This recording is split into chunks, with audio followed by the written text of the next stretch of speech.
We were dealing with the lesson, The Summer of the Beautiful White Horse. This is a story of two boys, Aram and Mauret, of an Armenian tribe.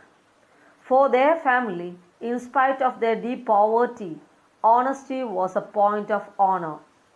Aram and Mauret were cousins. Mauret was considered crazy by all who knew him. Their uncle Khosrow was also a crazy person. One day at 4 in the morning, Mauret awoke Aram by tapping at the window of his room. When Aram looked out of the window, he saw Mauret riding a beautiful white horse. The two went for a ride. Now we will continue. We learned that Aram was ready to ride the horse alone, and Mauret told him to kick into its muzzles. And Mauret also told him that they have to take the horse back before everyone is awake. I kicked into the muzzles of the horse. Once again, it reared and snorted. Aram, he kicked into the muzzles of the horse. Rear means raise upright on its hind legs. Once again, the horse raised itself upright on its hind legs and snorted. Then it began to run. I didn't know what to do. And the horse started running. Aram didn't know what to do.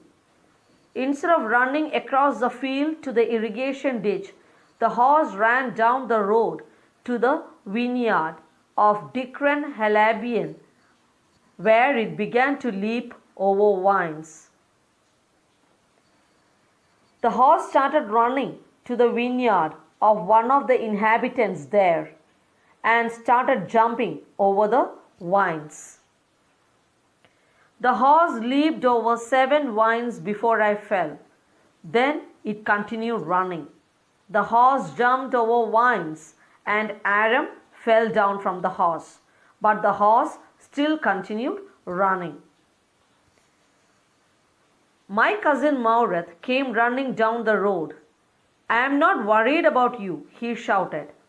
We have got to get that horse. Mauret came running to Aram, seeing the horse running. And he told he was not worried about Aram, but he was worried about the horse. He has to keep the horse back before everyone wakes up. You go this way and I will go this way. If you come upon him, be kindly, I will be near. I continued down the road and my cousin Mauret went across the field toward the irrigation ditch. They both went in search of the horse in various directions. It took him half an hour to find the horse and bring him back. After half an hour, Mauret found the horse and brought it back. All right, he said, jump on. The whole world is awake now. Mauret told Aram to jump on the horse back. It's morning and people are all awake. What will we do? I said. Well, he said, we will either take him back or hide him until tomorrow morning. Aram asked Mauret what they would do. Mauret replied that either they will take the horse back or hide him till next morning. He didn't sound worried, and I knew he would hide him and not take him back, not for a while at any rate. Aram realized that Mauret was not worried and he was not going to return it, but he will hide it. Where will we hide him? I asked. I know a place, he said. Aram asked Mauret where they will hide the horse. And Mauret replied that he knows a place to hide it. How long ago did you steal this horse? I said. Aram asked Mauret when was the horse stolen. It suddenly dawned on me that he had been taking these early morning rides for some time and had come for me this morning only because he knew how much I longed to ride. Aram understood that Mauret had taken the horse from somewhere and had been using it for a long time. As he knew Aram longed to ride, he has come to him with the horse on that day only. Who said anything about stealing a horse? He said. Mauret asked Aram, who told that he had stolen the horse. Anyhow, I said, how long ago did you begin riding every morning? Aram again asked Mauret for how long had he been riding every morning. Not until this morning, he said. Mauret replied that only that day morning he rode it. Are you telling the truth? I said. Aram asked him if he was saying the truth. Of course not, he said. Mauret suddenly replied, no, he was not telling the truth. But if we are found out, that's what you ought to say. I don't want both of us to be liars. He told him that if anybody asked about the horse, Aram has to say that only that day morning they got it. Mauret didn't want both of them to be liars. All you know is that we started riding this morning. All right, I said. Aram agreed with what Mauret said. He walked the horse quietly to the barn of a deserted vineyard, which at one time had been the pride of a farmer named Fedwayan. They took the horse to a barn whose owner was Fedwayan. There were some oats and dry alfalfa in the barn. Alfalfa is a dry plant. We began walking home. They left the horse in the barn and walked home. It wasn't easy, he said, to get the horse to behave so nicely. Mauret told Aram that it was not easy to make the horse behave in a nice manner. At first, it wanted to run wild, but as I have told you, I have a way with a horse. Mauret added that at first the horse behaved in a wild manner, but he has a special way to deal with horses. I have a way with a horse. I can get it to want to do anything I want it to do. Horses understand me. Mauret told Aram that he is able to tame the horse. He could make them do as he says. How do you do it? I said. I have an understanding with a horse, he said. Aram asked him how he does so. And Mauret replied that he has an understanding with the horses. Yes, but what sort of an understanding? I said. A simple and honest one, he said. Aram asked him what sort of understanding he has got with the horses. Mauret replied that it is a simple and an honest one. That is, he had an ability to understand a horse and make it obey him. Well, I said, I wish to knew how to reach an understanding like that with a horse. Aram told Mauret that he wished to knew how to reach an understanding like that with a horse. You are still a small boy, he said. When you get to be 13, you will know how to do it. Mauret replied that Aram was still a small boy, and when he get to be 13, that is Mauret's age, he will understand a horse better. I went home and ate a hearty breakfast. That afternoon, my uncle Khosrow came to our house for coffee and cigarettes. Aram returned home and ate his breakfast, and his uncle Khosrow came to their house for coffee and cigarettes. He sat in the parlor, sipping and smoking, and remembering the old country. Uncle Khosrow was sitting in the parlor, that is, the sitting room, and he was talking about his good old days. Then another visitor arrived, a farmer named John Byrow, an Assyrian who, out of loneliness, had learned to speak Armenian. At that time, another visitor named John Byrow, who was a farmer, came there. He was not an Armenian, but has learned to speak it. My mother brought the lonely visitor coffee and tobacco, and he rolled a cigarette and sipped and smoked, and then at last, sighing sadly, he said, "My white horse, which was stolen last month, is still gone. I cannot understand it." John Byrow, after having some coffee and cigarette, he said that his little horse was stolen 1 month ago. And he doesn't understand how it was stolen. He was very sad about his horse. My Uncle Khosrow became very irritated and shouted, "It's no harm. What is the loss of a horse? Haven't we all lost the homeland? What is this crying over a horse?" Suddenly his uncle got irritated and shouted, "It's not a great thing."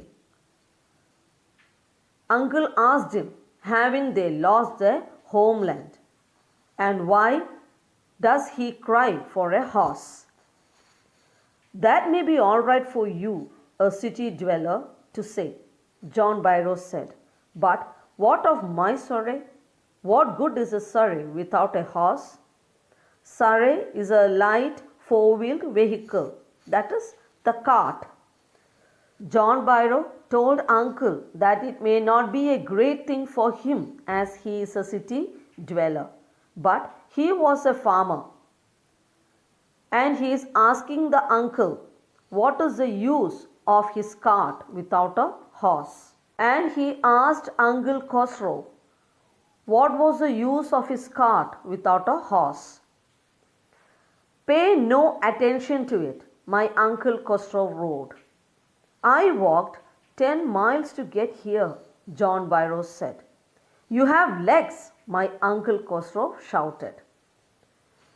Farmer told that without his horse, he had to walk for a long distance. Uncle told him that he has got legs to walk. "My left leg pains me," the farmer said. The farmer replied that his leg hurts after walking a long distance. "Pay no attention to it," my Uncle Khosrow roared. "Whatever anybody says, he repeats the same." "That horse cost me $60, the farmer said. The farmer was so worried and he told that the horse cost him $60. "I spit on money," my Uncle Khosrow said. Suddenly Uncle replied that he doesn't bother about money, he spit on it. He got up and stalked out of the house, slamming the screen door. Stalk means walk out angrily, slamming, shutting with force. Uncle Khosrow, he got up and walked out angrily, shutting the door with great force. My mother explained. "He has a gentle heart," she said. "It is simply that he is homesick and such a large man."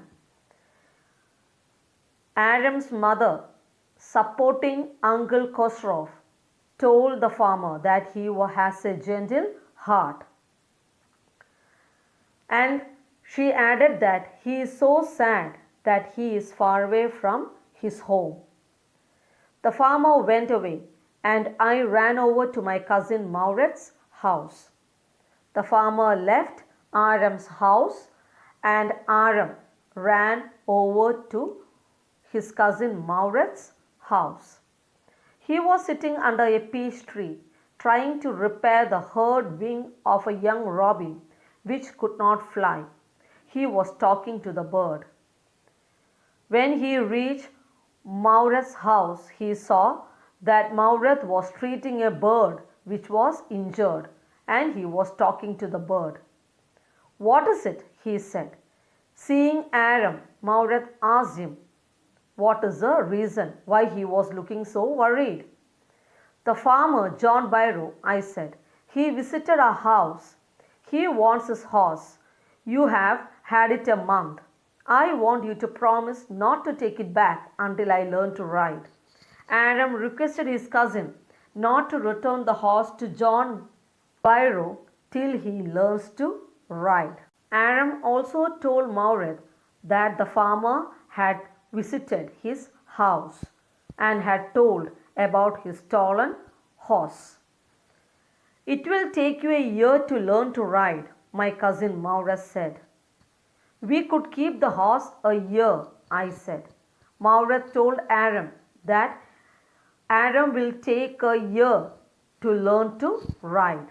Suddenly Aram replied that they will keep it for a year.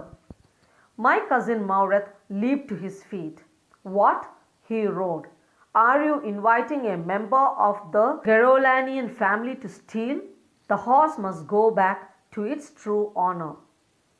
Suddenly, hearing what Aram said, Maureth stood up and he roared and he asked Aram if he was asking him to keep it for a year. That means if he was inviting a member of the Garolanian family to steal. Maureth told Aram that the horse must reach its true owner. When I said, "In 6 months at the latest," he said. Aram asked Maureth when he was going to return the horse. Maureth replied that maximum by 6 months. He threw the bird into the air. The bird tried hard, almost fell twice, but at last flew away, high and straight. Maureth threw the injured bird into the air after giving necessary treatment, and the bird flew away. Early every morning for 2 weeks, my cousin Maureth and I took the horse out of the barn of the deserted vineyard where we were hiding it and rode it. And every morning the horse, when it was my turn to ride alone, leaped over grapevines and small trees and threw me and ran away. Every day for 2 weeks they took the horse out in the morning to have a ride. Maureth rode it in a nice way, but when Aram's turn came, it would jump over the vines and put him down. Nevertheless, I hoped in time to learn to ride the way my cousin Maureth rode. Aram had great hope that he would be able to ride the horse as Maureth does. One morning, on the way to Fedvian's deserted vineyard, we ran into the farmer, John Byrow, who was on his way to town. One morning, as they were going to hide the horse in the deserted vineyard, they saw the farmer, John Byrow. "Let me do the talking," my cousin Maureth said. "I have a way with farmers." Maureth told Aram that he will talk to him as he knows how to talk with farmers. "Good morning, John Byrow," my cousin Maureth said to the farmer. Maureth wished the farmer. The farmer studied the horse eagerly. The farmer was examining the horse because his lost horse was also white and looked the same. "Good morning, son of my friends," he said. "What is the name of your horse?" "My Heart," my cousin Maureth said in Armenian. The farmer wished them back and asked them what was the name of their horse. Maureth replied that its name was My Heart. "A lovely name," John Byrow said, "for a lovely horse. I could swear it is the horse that was stolen from me many weeks ago. May I look into his mouth?" John Biro told them that it was a lovely name for such a lovely horse. And he told them that he doubted whether it was the same horse that had been stolen from him many weeks ago. The farmer asked their permission to check its mouth. Of course, Mauret said, and Mauret agreed. The farmer looked into the mouth of the horse. The farmer looked into its mouth, tooth for tooth. The farmer started examining its mouth and each and every tooth. Each and every tooth matched with that of his horse. I would swear it is my horse if I didn't know your parents. He told them that if he didn't know their parents, he would have said that that horse is his. The fame of your family for honesty is well known to me. He told them that their family members are known for honesty. Yet, the horse is a twin of my horse. But John Biro is sure that that was the twin of his horse. A suspicious man would believe his eyes instead of his heart. The farmer told them that a man who is doubtful only believes what he saw. He will not think twice. John Biro says that though he doubts as he knows their family, he didn't want to say that that was his stolen horse. Good day, my young friends. Good day, John Biro, my cousin Mauret said. Both of them, they wished each other and the man went on his way. Early the following morning, we took the horse to John Biro's vineyard and put it in the barn. The dogs followed us around without making a sound. Early the next morning, they took the horse to John Biro's vineyard and put it in the barn.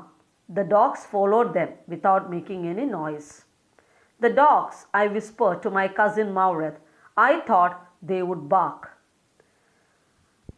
Aram whispered to his cousin that he thought that the dogs would bark. They would at somebody else, he said. I have a way with dogs. Suddenly Mauret replied that the dogs would bark at someone else. He knows how to deal with dogs. My cousin Mauret put his arms around the horse, pressed his nose into the horse's nose, patted it, and then we went away.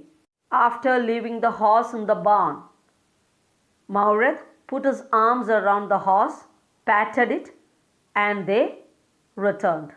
That afternoon, John Biro came to our house in Surrey and showed my mother the horse that had been stolen and returned. That day afternoon, the farmer came to Aram's house in his cart and showed his mother the horse that had been stolen and that had been returned. I do not know what to think, he said. The horse is stronger than ever, better tempered too, I thank God. The farmer told Aram's mother he doesn't know how it happened. The horse is stronger and is behaving in a very nice manner. My uncle Khosrow, who was in the parlor, became irritated and shouted, Quiet, man, quiet. Your horse has been returned. Pay no attention to it. His uncle Khosrow was there and he became irritated and told the farmer to be quiet as he got his horse back. So the children, they returned the horse for the sake of family pride and dignity. With this, we come to the end of this lesson. Thank you.